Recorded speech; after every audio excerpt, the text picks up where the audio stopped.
दोस्तों, आज की कहानी शुरू करने से पहले बस एक पल रुकिए। जरा याद कीजिए, जब आप गुस्से में होते हैं तो सबसे पहले किस जीव का नाम आपकी जुबान पर आता है? और जब वही जीव कई दिनों से भूखा, ठंड में कांपता हुआ आपके दरवाजे के बाहर पड़ा होता है, तो क्या आपने कभी उसे देखा है? आज की कहानी आपको चुप करा देगी और ये चुप्पी आपको सोचने पर मजबूर कर देगी। उत्तर भारत का एक छोटा सा गांव था, सीधा सादा, शांत, लेकिन सोच के मामले में काफी कठोर।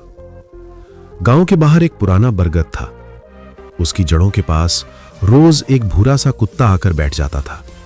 ना वो भौंकता, ना किसी के पीछे भागता, बस आने जाने वालों को खामोशी से देखता रहता। गांव वाले उसे कहते थे निकम्मा कुत्ता, बेकार जानवर, अशुभ। कुछ लोग पत्थर मारते, कुछ बच्चे उसे डरा कर हंसते और बड़े उसका नाम लेकर एक दूसरे को गालियां देते। उस कुत्ते का कोई नाम नहीं था, नाम रखने की जरूरत ही किसे लगी। उसी गांव में रहता था मोहन। मोहन रोज सुबह मंदिर जाता, भगवान के आगे हाथ जोड़ता, घंटी बजाता और मन ही मन कहता, हे भगवान, सब ठीक रखना। लेकिन मंदिर से लौटते समय अगर वही कुत्ता रास्ते में आ जाए तो मोहन उसे डंडे से हटा देता। मोहन को लगता था यह तो बस कुत्ता है। एक रात की बात है, बरसात का मौसम था, तेज हवा चल रही थी। पूरा गांव गहरी नींद में डूबा था। अचानक गांव के एक छोर पर एक झोपड़ी में आग लग गई। हवा तेज थी, आग फैलने लगी। सबसे पहले उस कुत्ते ने आग देखी। वो घबरा गया, बरगद के नीचे से उठा और जोर जोर से भौंकने लगा। पहले एक घर, फिर दूसरा, फिर तीसरा। वो दरवाजों पर पंजे मारता, लोगों के कपड़े खींचता, जैसे कहना चाहता हो, उठो, कुछ गलत हो रहा है। लोग जागे, चीख पुकार मच गई। सब मिलकर आग बुझाने लगे। पूरी रात मेहनत के बाद गांव बच गया। सुबह हुई, लोगों ने चैन की सांस ली और उसी सुबह किसी ने उसी कुत्ते को रोटी नहीं दी, बल्कि कहा, भाग यहां से गंदा कुत्ता। मोहन ये सब देख रहा था। उसका मन पहली बार कुछ अजीब सा भारी हो गया। उसी दिन मोहन गांव से बाहर रहने वाले एक बूढ़े साधु के पास गया। साधु बरगद के नीचे ध्यान में बैठे थे। मोहन ने हाथ जोड़कर पूछा, बाबा, जो जीव हमारी जान बचाता है उसी को हम सबसे नीचा क्यों समझते हैं? साधु ने आंखें खोली, मुस्कुराए, बोले, क्योंकि मनुष्य दया को कमजोरी समझ बैठा है। मोहन ने कहा, लेकिन बाबा, हम तो भगवान की पूजा करते हैं।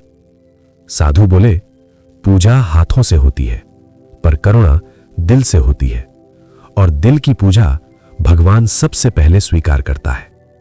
फिर साधु ने धीरे से कहा, जो भूखे को खिलाता है वो भगवान को नहीं, अपने भीतर के राक्षस को हराता है। ये शब्द मोहन के भीतर कहीं उतर गए। शाम हुई, घर में रोटियां बनी। पहली बार मोहन ने एक रोटी अलग रखी। मन डर रहा था, लोग क्या कहेंगे, कुत्ता काट ले तो, यह सब करने से क्या मिलेगा? फिर उसे रात की आग याद आ गई। वो रोटी लेकर बरगद के नीचे गया। कुत्ता दूर बैठा था, आंखों में डर था, जैसे कह रहा हो, मत मारना। मोहन ने रोटी रखी और 2 कदम पीछे हट गया। कुत्ता धीरे धीरे आगे आया, रोटी सूंघी, फिर मोहन की ओर देखा। उसकी आंखों में भूख नहीं, भरोसा था। रोटी खाते ही उसकी पूंछ हिलने लगी और मोहन की आंखें नम हो गईं। दिन बीतने लगे। मोहन रोज एक रोटी रखने लगा। धीरे धीरे उसका मन बदलने लगा, गुस्सा कम होने लगा, नींद गहरी होने लगी, घर में झगड़े घटने लगे। कोई चमत्कार नहीं हुआ, पर भीतर एक शांति उतर आई। गांव वाले कहते, मोहन बदल गया है, और सच में मोहन बदल चुका था। अब जब कोई गाली देता तो वो चुप हो जाता, क्योंकि उसे याद आ जाता बरगद के नीचे बैठा वो जीव जो बिना बोले उसे इंसान बनाना सिखा गया।